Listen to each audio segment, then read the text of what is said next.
విశిష్టమైన వ్యూహాత్మక స్వభావాన్ని కలిగి ఉన్న భారత్ అమెరికాకు మిత్రదేశంగా ఉండబోదని, మరో గొప్ప శక్తిగా ఎదగబోతోందని వైట్ హౌస్ ఉన్నతాధికారి ఒకరు వ్యాఖ్యానించారు. గత 20 ఏళ్లుగా తమ రెండు దేశాల కంటే మరెక్కడా లోతైన, బలమైన ద్వైపాక్షిక సంబంధాలు పెరుగుతున్న దాఖలాలు లేవని ఆయన నొక్కి చెప్పారు.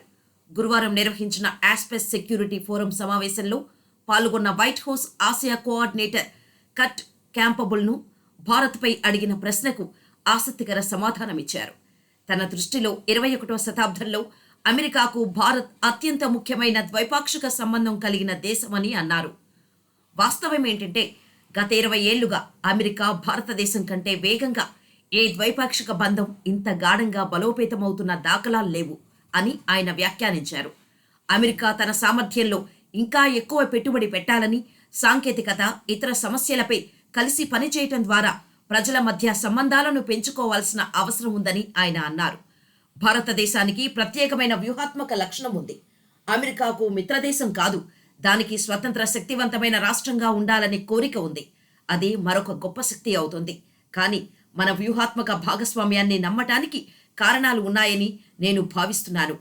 దాదాపు ప్రతి రంగంలోనూ ఆ దేశం వృద్ధి చెందుతోంది అని కాంబెల్ చెప్పారు. రెండు అధికార యంత్రాంగాల్లోనూ నిరోధాలు, అనేక సవాళ్లు ఉన్నాయని ఆయన అంగీకరించారు. కానీ ఇది కొంత ఆశయం కలిగి ఉండాల్సిన సంబంధమని నేను నమ్ముతున్నాను. మనం కలిగి చేయగలిగే విషయాలను మనం చూడాలి.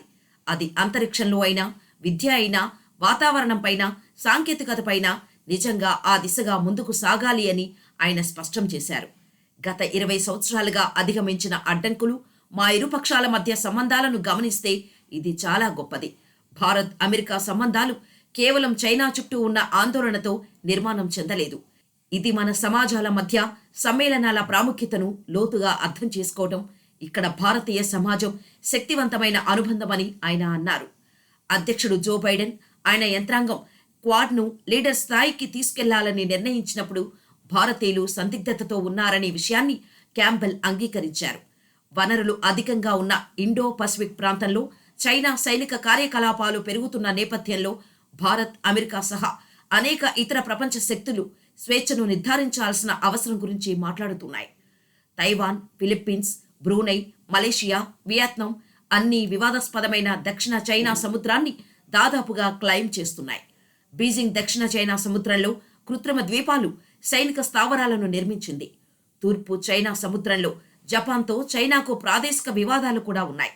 బహుశా వారి బ్యూరోక్రసీలో దీనికి వ్యతిరేక స్వరాలు ఉండొచ్చు. కానీ అధ్యక్షుడు బైడెన్ ప్రధానమంత్రికి పదే పదే నేరుగా విజ్ఞప్తి చేయడంతో వారు తమ ప్రయోజనాల కోసం క్వాడ్లో చేరాలని నిర్ణయించుకున్నారు అని పేర్కొన్నారు. కోవిడ్-19 టీకాల సరఫరా, సముద్ర డొమైన్ అవగాహన, విద్యలో ప్రధాన కార్యక్రమాలపై భారతీయ భాగస్వాములతో అమెరికా చాలా నిర్మాణాత్మకంగా పనిచేస్తోందని వైట్ హౌస్ అధికారి తెలిపారు.